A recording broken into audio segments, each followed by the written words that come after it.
Shalom jemaat Tuhan, selamat hari Natal. Kita sama-sama umat Kristen sedunia merayakan dan memperingati akan hari kelahiran Juru Selamat dunia, Juru Selamat umatnya, yaitu Tuhan Yesus Kristus. Dan tema yang sudah ditentukan oleh panitia, yaitu penyertaan Tuhan sempurna, yang kita ambil dari Matius 1 ayat 23 dan 28 ayat 20b. Mari kita berdoa. Kami bersyukur untuk kesempatan kami boleh belajar firman Tuhan. Berkati urapi hamba-Mu yang akan menyampaikan firman Tuhan, dan setiap kami yang menonton, mendengarkan, Tuhan pimpin, biarlah firman-Mu menguatkan, meneguhkan, membimbing kami. Roh Kudus menguasai hamba-Mu. Dalam nama Tuhan Yesus. Amin. Penyertaan Tuhan sempurna. Ya, Matius 1 ayat 23 dikatakan, sesungguhnya anak darah itu akan mengandung dan melahirkan seorang anak laki-laki, dan mereka akan menamakan dia Immanuel, yang berarti Allah menyertai kita. Bandingkan dengan Matius 28 ayat 20. Tadi Matius pasal pertama, sekarang Matius pasal terakhir. Ya, Matius pasal pertama dimulai dengan Immanuel, Allah menyertai kita. Lalu pasal 28 ayat 20 terakhir, dan ajarlah mereka melakukan segala sesuatu yang telah kuperintahkan kepadamu, dan ketahuilah aku menyertai kamu senantiasa sampai kepada akhir zaman. Luar biasa. Ya, diawali dengan penyertaan Tuhan, diakhiri dengan penyertaan Tuhan juga. Oke, Injil Matius dimulai dengan sang bayi kudus yang diberi nama Immanuel, Allah menyertai kita. Lalu tutup dengan janji penghiburan bagi umatnya yang setia berPI, bersaksi bagi Tuhan. Tuhan menyertai umatnya senantiasa sampai kepada akhir zaman. Puji Tuhan. Iya, tema Natal kita adalah penyertaan Tuhan sempurna. Sejak kelahirannya, Yesus diberi nama Immanuel, Allah beserta kita. Dan pada waktu ia kembali ke surga, dia berjanji untuk menyertai umatnya. Dalam Matius 28 tadi yang kita sudah baca. Puji Tuhan. Sempurna mempunyai makna karena ada kejadian-kejadian yang menegangkan. Ya, kalau disertai Tuhan, apakah semua jalan tol? Saya pikir tidak demikian. Ada kejadian-kejadian yang Tuhan izinkan, kejadian-kejadian yang menegangkan yang Tuhan izinkan umatnya alami. Dan menegangkan dan juga melelahkan. Tetapi ada banyak pula yang melegakan dan menghibur. Puji Tuhan. Ya, yang menegangkan dan melelahkan, tetapi ada banyak pula yang melegakan dan menghibur. Pengalaman-pengalaman hidup umat Tuhan. Ya. Iya, bandingkan ketika Musa dipanggil Tuhan untuk melakukan misinya. Lalu dalam kondisi gentar, Musa diperkenakan dengan nama Tuhan yang sangat unik. Nama Tuhan sangat unik, berbeda dengan yang lain. Ya, Tuhan berkata apa? Aku adalah aku. Dalam bahasa Ibrani adalah Ehye Asyir Ehye, yang berarti I'm here. Really present, ready to help. Aku di sini, sungguh-sungguh hadir, dan aku siap untuk menolong. Lihat Keluaran 3 ayat 14. Ini luar biasa. Ini makna kata nama Tuhan itu Ehye Asyir Ehye, yang diterjemahkan aku adalah aku. I'm here, really present, ready to help. Itu berarti nama Tuhan berkaitan dengan penyertaannya juga. Penyertaannya juga. Ya. Bagaimana respon seharusnya dari umat Allah terhadap penyertaan Tuhan? Bagaimana respon kita terhadap penyertaan Tuhan? Yang pertama adalah umatnya pasti mengalami rasa tenang. Yang akan merasakan ketenangan dan kemantapan dalam menghadapi berbagai tantangan. Tantangan boleh sebesar apapun, tapi kalau Tuhan beserta kita, kita tenang saja. Karena Tuhan jauh Kuasanya jauh melebihi segala tantangan yang kita diizinkan untuk kita alami. Ya. Nah, makna nama Allah dikaitkan dengan kata kerja. Kata kerja yang aktif. Ya, ehye asyar ehye itu, aku adalah aku itu. Itu aku di sini, kata kerja. Aku sungguh hadir, kata kerja aktif. Dan aku siap menolong. Keluaran 3:14, kata kerja aktif lagi. Itulah nama Allah dikaitkan dengan kata kerja yang aktif. Berarti Allah yang kita sembah dalam Yesus Kristus, Allah yang hidup, Allah yang aktif, bukan Allah yang mati. Ya. Ingat, yang menyertai kita adalah Allah yang maha kuasa, Allah yang maha kuasa. Bandingkan dengan kisah Raja Hizkia yang kita lihat dalam 2 Tawarik 32 ayat 7-8. Ya. Nah, 2 Tawarik 32 ayat 7-8, kuatkanlah ya, dan teguhkanlah hatimu, hai Hizkia. Janganlah takut. Ketika waktu itu Raja Hizkia mengalami kegentaran yang luar biasa terhadap tantangan yang besar yang mereka, Hizkia dan rakyat Israel sedang hadapi. Janganlah takut dikatakan. Dan jangan terkejut terhadap Raja Asyur. Yang menyertai dia adalah tangan manusia. Tapi yang menyertai kita adalah Tuhan Allah, luar biasa ya. Yang menyertai orang-orang Asyur, prajurit Asyur adalah tangan manusia. Tapi yang menyertai Hizkia adalah tangan Tuhan Allah, luar biasa. Ya. Lalu oke. 2 Raja 19 ayat 35, maka pada malam itu keluarlah malaikat Tuhan. Satu. Enggak banyak, satu malaikat Tuhan. Lalu dibunuhnya lah 180.000 orang di dalam perkemahan Asyur. 180.000. Keesokan harinya pagi-pagi tampaklah semuanya bangkai orang-orang mati belaka.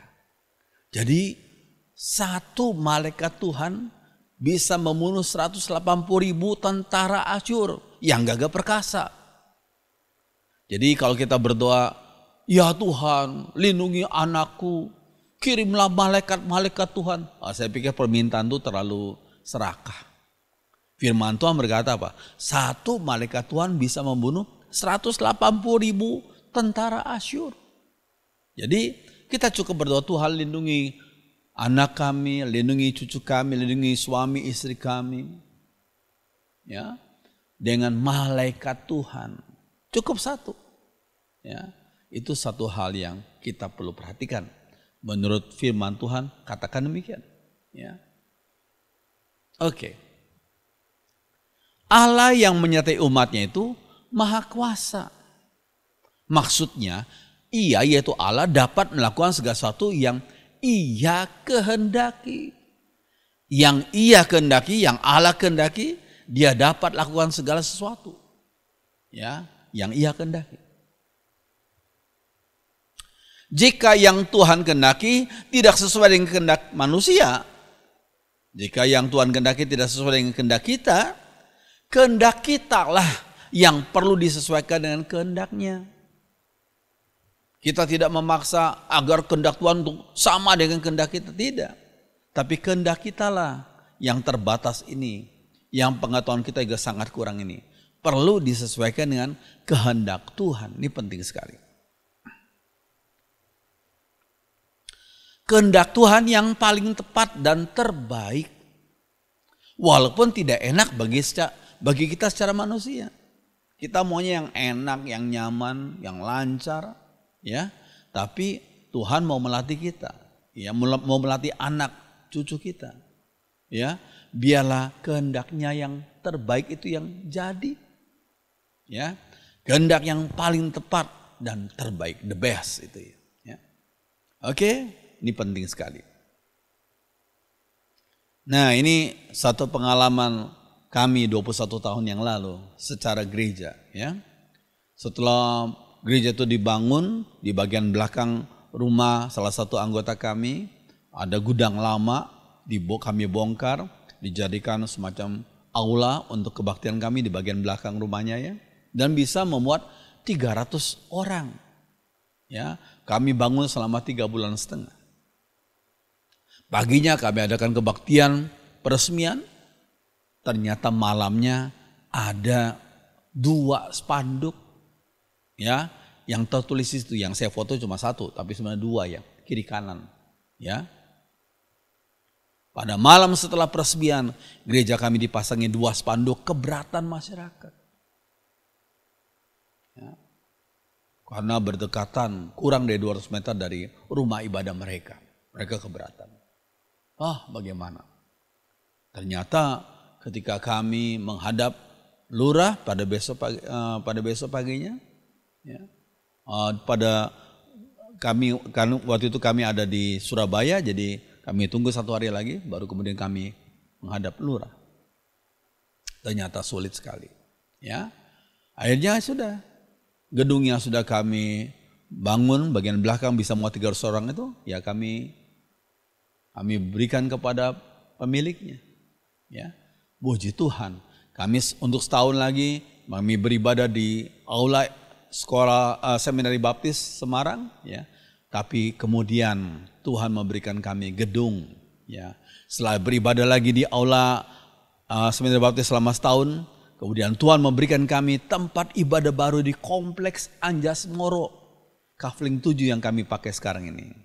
Ya, seberang rumah duka Tionghoa Iwan Semarang. Puji Tuhan. Itu semualah anugerah Tuhan. Tuhan, kami tidak mau menempuh jalan yang di luar kehendak Tuhan dengan sogok sini, sogok sana, tidak. Kami hanya mengikuti dan mentaati kehendak Tuhan. Dan ternyata Tuhan memberikan kami tempat yang jauh lebih aman. Ya, kalau waktu lalu pas di muka jalan besar, tapi sekarang tidak, di kompleks, jadi aman. Ya, hari Minggu semua kantor tutup dan semua lahan parkirnya bisa kami pakai. Puji Tuhan. Ya. Penyertaan Tuhan itu sempurna. Kehendak Tuhan itulah yang terbaik. Jangan kita berusaha untuk mencoba menolong Tuhan. Tuhan kita nggak perlu kita tolong. Kita hanya mau taat pada pimpinan Tuhan. Ya. Walaupun mungkin pahit rasanya, ya sudah kita taat saja. Ya. Oke. Lukas 22 ayat 42 sampai 43. Tuhan Yesus berkata apa? Ya Bapakku, jika engkau mau, ambillah cawan ini daripadaku. Tapi bukanlah kehendakku, tapi kehendakmu lah yang terjadi. Pada waktu itu Yesus secara manusia mengalami rasa hati yang berat sekali. Sehingga Allah Bapa di surga harus utus seorang malaikatnya untuk memberi kekuatan kepada Yesus. Lukas 22 ayat 42 sampai 43. Ya. Ini suatu gambar yang bagus, saya pikir ya. Ketika Yesus sedang bergumul di Taman Getsemani, maka Allah Bapa kirim seorang malaikat untuk menguatkan beliau. Ya. Tuhan tidak berjanji jalan selalu lancar, langit selalu cerah, tetapi Ia berjanji kekuatan dan penyertaannya. Puji Tuhan. Yuk kita baca sama-sama yang hijau ini. Tuhan tidak berjanji jalan selalu lancar dan langit selalu cerah, tapi Ia menjanjikan kekuatan dan penyertaannya. Puji Tuhan. Oke, Allah yang Maha Kuasa adalah Allah yang menguatkan kita untuk melakukan segala kehendak-Nya di dalam kehidupan dan pelayanan kita. Itulah Allah yang Maha Kuasa. Allah yang Maha Kuasa, Dia menguatkan bagi umat-Nya agar mampu melakukan segala kehendak Tuhan dalam kehidupan dan pelayanan kita. Puji Tuhan. Allah yang memberi perintah, Ia juga yang menyediakan hikmat dan kuasa Roh Kudus. Allah bukanlah Allah yang memberi perintah, tapi beliau tinggal pergi. Tapi Allah yang memberi perintah, Allah juga memberikan kita hikmat dan kuasa Roh Kudus untuk kita mampu melakukan perintah dan kehendak Tuhan. Amin. Sehingga tepatlah seperti yang dituliskan oleh Rasul Paulus. Apa yang dikatakan? Sebab segala sesuatu adalah dari Dia, dan oleh Dia, dan kepada Dia. Bagi Dialah kemuliaan sampai selama-lamanya. Roma 11 ayat 36. Berarti tidak ada orang yang bisa mencuri kemuliaan dari Tuhan. Kalau seorang sukses melakukan segala sesuatu, ingat. Sebab segala sesuatu adalah dari Dia, dan oleh Dia, dan kepada Dia. Bagi Dialah kemuliaan sampai selama-lamanya. Kita nggak boleh mencuri kemuliaan dari Tuhan. Ya. Oke. Nah, bagaimana respon seharusnya dari umat Allah terhadap penyertaannya? Yang kedua adalah umatnya akan mengalami banyak mujizat. Mujizat Tuhan. Tetapi umatnya juga perlu bersiap diri untuk menghadapi berbagai tantangan. Ya, kalau disertai Tuhan kita akan mengalami banyak mujizat Tuhan. Tapi kita harus bersiap diri untuk menghadapi berbagai tantangan. Doa Tuhan bagi umatnya, Yohanes 17 ayat 15 sampai 16. Ini bagus ini, ya. Menjelang beliau naik ke atas salib, beliau sempat berdoa bagi umatnya. Aku tidak meminta agar Engkau Bapa mengambil mereka dari dunia, mengambil umatnya dari dunia. Tapi supaya Engkau melindungi mereka daripada yang jahat. Mereka bukan dari dunia sama seperti aku bukan dari dunia. Makanya cara hidup mereka juga enggak sesuai dengan cara hidup dunia ini.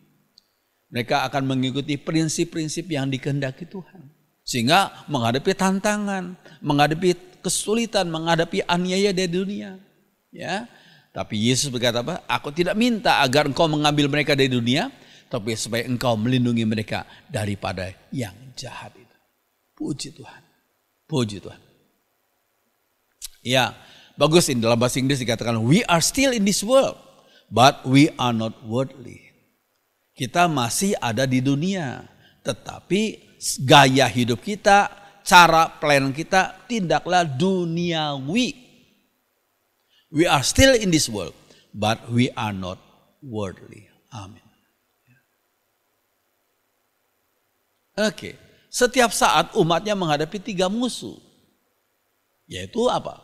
3 musuh adalah setan. Ya. Kemudian dunia ini yang mau mencobai umatnya agar melawan kehendak Tuhan. Ya. Setan, dunia ini, dan jangan lupa diri sendiri juga. Nafsu diri sendiri juga. Ya. Itu 3 musuh. Musuh yang terbesar bukanlah setan, bukan dunia ini. Tapi musuh yang terbesar adalah diri sendiri. Yang seringkali angkuh, yang seringkali tidak mau taat pada kehendak Tuhan. Jadi musuh terbesar adalah diri sendiri. Iya. Nah, ini siapa ini? Ini orang ini adalah Hairil Anwar. Pujangga besar angkatan 45. Ya, tahun 1945. Pujangga besar dari Indonesia, ya. Dan salah satu syair yang ditulis adalah, iya, aku mau hidup 1000 tahun lagi.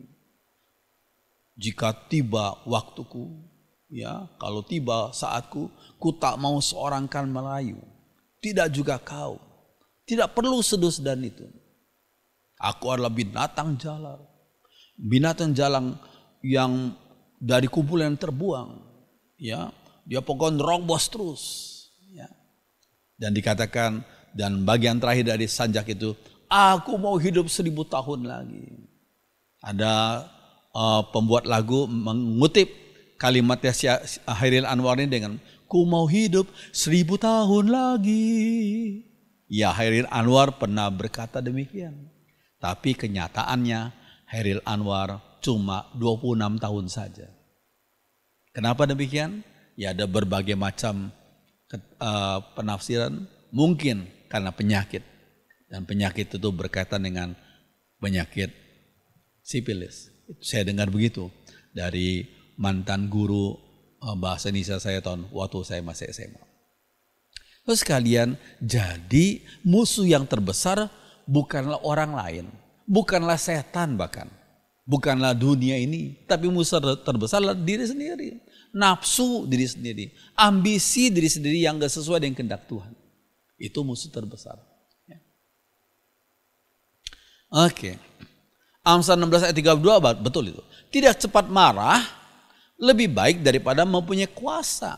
Menguasai diri lebih baik daripada menaklukkan kota. Self control, menguasai diri lebih baik daripada menaklukkan kota.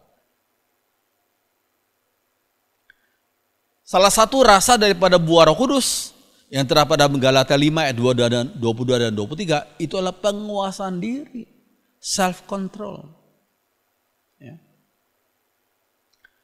Ya, tapi buah roh ialah kasih, sukacita, damai sejahtera, kesabaran, kemurahan, kebaikan, kesetiaan, kelemah lembutan, penguasaan diri. Tidak ada hukum yang menentang hal-hal itu. Biarlah kita bersandar pada Roh Kudus agar Roh Kudus bisa menolong kita untuk bisa menguasai diri kita, menguasai emosi kita, menguasai perkataan kita, menguasai canda gurau kita, menguasai diri sendiri agar lebih berkenan di hadapan Tuhan. Puji Tuhan. Oke, bagaimana respon seharusnya dari umat Allah terhadap penyertaannya? Yang ketiga, umatnya perlu berhati-hati karena dia menyertai umatnya. Karena Tuhan menyertai umatnya, maka kita harus berhati-hati. Ya. Kolose 3 ayat 17. Dan segala sesuatu yang kamu lakukan dengan perkataan atau perbuatan, lakukanlah semuanya dalam nama Tuhan Yesus. Dalam bahasa Inggris dikatakan in the presence of our Lord Jesus Christ. Di hadirat Tuhan kita Yesus Kristus. Jadi karena kita di hadirat Tuhan Yesus Kristus, maka Tuhan Yesus tahu akan segala pemikiran, perbuatan, tingkah laku, perkataan kita. Sehingga kita harus hati-hati. Walaupun kita mungkin jauh dari keluarga, jauh dari partner hidup kita, tapi ingat, in the presence of our Lord Jesus Christ, Tuhan Yesus selalu melihat pemikiran, sikap, hati kita, dan perkataan dan tindak laku kita. Ya, sambil mengucap syukur oleh Dia kepada Allah Bapa kita. Ya. Ini Yusuf nih sebagai contoh yang baik. Yusuf, ya, Kejadian 39 ayat 9. Ya.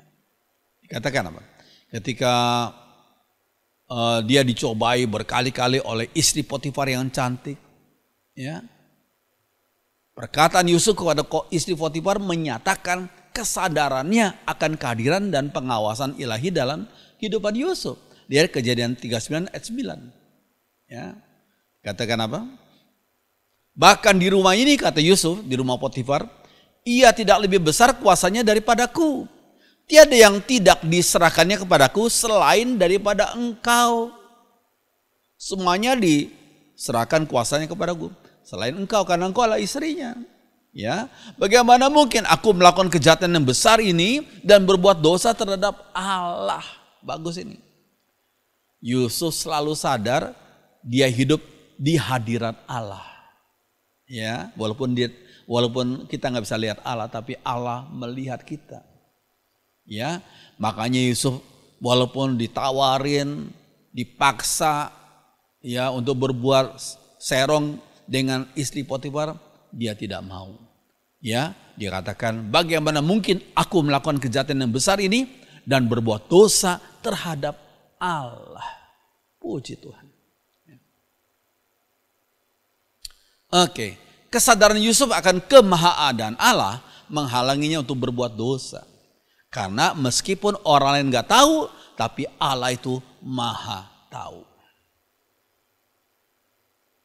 Allah sangat mengerti kondisi umatnya yang setia dan taat kepadanya. Lalu pada saat yang tepat ia mampu membuat kejutan yang positif. Positif surprise. Kejutan yang positif. Ya. Bagi umat yang setia dan taat padanya. Ya. Kejadian 40 ayat 23. Tetapi Yusuf tidaklah diingat oleh kepala juru minuman itu, tetapi dilupakannya. Oke, manusia bisa melupakan. Tapi Tuhan gak pernah melupakan umatnya. Ya. Walaupun Yusuf pernah dilupakan oleh kepala juru minuman itu. Tapi pada saat yang tepat, yaitu kairos Tuhan. Tuhan bisa pakai orang yang pernah ditolong oleh Yusuf itu. Untuk menolong hambanya yang setia, yaitu Yusuf itu. Ketika tiba saat yang tepat, Tuhan membuat juru minuman raja itu mengingat Yusuf lagi. Jadi Yusuf pernah menafsirkan mimpi juru minuman raja dan betul tepat. Dan akhirnya pada saatnya juru minuman raja itu memperkenalkan Yusuf kepada Firaun. Dan Yusuf bertemu dengan Firaun dan menafsirkan mimpi Firaun dengan tepat. Akhirnya Yusuf keluar dari penjara dan mempunyai kedudukan posisi yang tinggi di Mesir. Puji Tuhan. Oke, lalu berkatalah kepala juru minuman kepada Firaun, bersama-sama dengan kami ada di sana seorang muda Ibrani, hamba kepala pengawal istana itu. Kami ceritakan mimpi kami kepadanya, lalu diartikannya kepada kami mimpi kami masing-masing. Yang terpenting, lakukan dahulu kehendak Tuhan. Lakukan dulu perintah-perintahnya. Maka akan ada hal-hal yang surprising, yang mengejutkan daripada Tuhan. 1 Korintus 2 ayat 9 bagus ini ya. Yuk kita baca sekali lagi ya. Tetapi seperti ada tertulis, apa yang tidak pernah dilihat oleh mata dan tidak pernah didengar oleh telinga dan yang tidak pernah timbul dalam hati manusia, semua yang disediakan Allah untuk mereka yang mengasihi Dia, yang melakukan perintah-perintahnya. Puji Tuhan. Oke. Penyertaan Tuhan itu sempurna, kembali kepada topik kita. Ya. Yang pertama, Tuhan Yesus itu memang diberi nama Immanuel, Allah beserta kita. Maka umatnya akan mengalami rasa tenang dan mantap dalam menghadapi berbagai tantangan. Yang kedua, umatnya akan mengalami banyak mujizat. Mujizat dari Tuhan, tapi juga perlu bersiap diri untuk menghadapi berbagai tantangan. Umatnya juga perlu berhati-hati karena Tuhan menyertai umatnya. Kita bersyukur, kita harus bertekad pada Natal nih untuk hidup sesuai dengan pimpinan Tuhan. Halo sekalian, saya mengundang saudara membaca ayat terakhir nih. Yuk kita baca sama-samanya Matius 6 ayat 33. Jadi usahakanlah dahulu supaya Allah memerintah atas hidupmu dan lakukanlah kehendaknya. Lakukan kehendaknya. Maka semua yang lain akan diberikan Allah juga kepadamu. Dalam terjemahan sehari-hari ya. Bagus, puji Tuhan. Lakukan dulu kehendaknya. Lakukan perintah Tuhan. Biarlah firman Tuhan menjadi berkat bagi kita semua.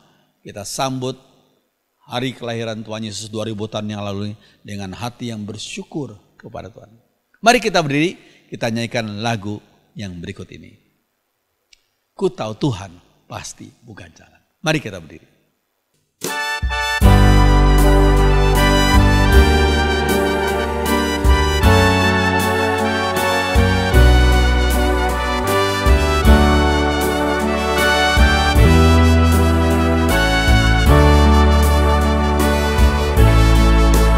Tahu Tuhan pasti buka jalan.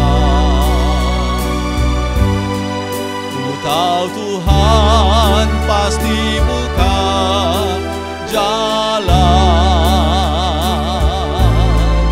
Kalau ku hidup suci, tidak turut dunia. Tahu Tuhan pasti buka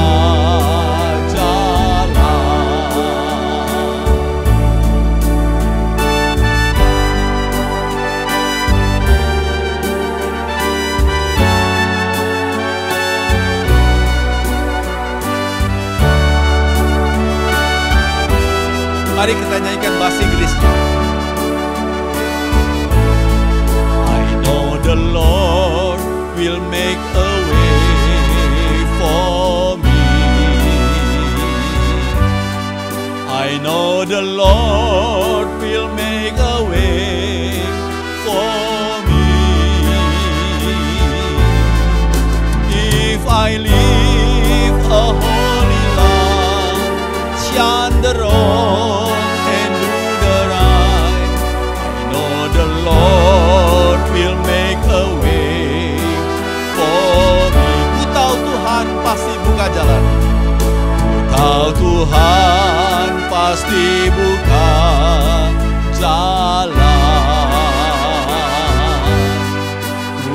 Kau Tuhan pasti bukan jalan.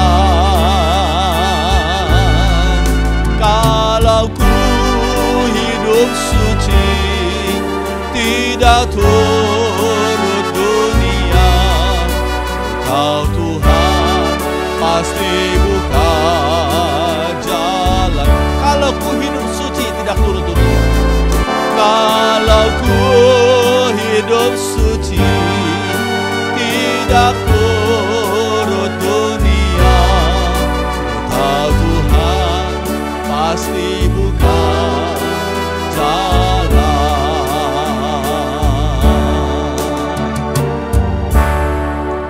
Kami mengamini lagu yang barusan kami nyanyikan. Kami percaya Tuhan pasti buka jalan. Asal kami hidup berkenan di hadapan Tuhan, pasti Tuhan melakukan banyak mujizat yang orang secara manusia tidak bisa menyangkanya. Terima kasih dan terima kasih untuk firman-Mu. Terima kasih untuk pertolongan-Mu. Terima kasih untuk penyertaan Tuhan. Terima kasih Tuhan, dalam nama Tuhan Yesus. Semua orang beriman mengatakan amin. Silakan duduk, Tuhan berkati.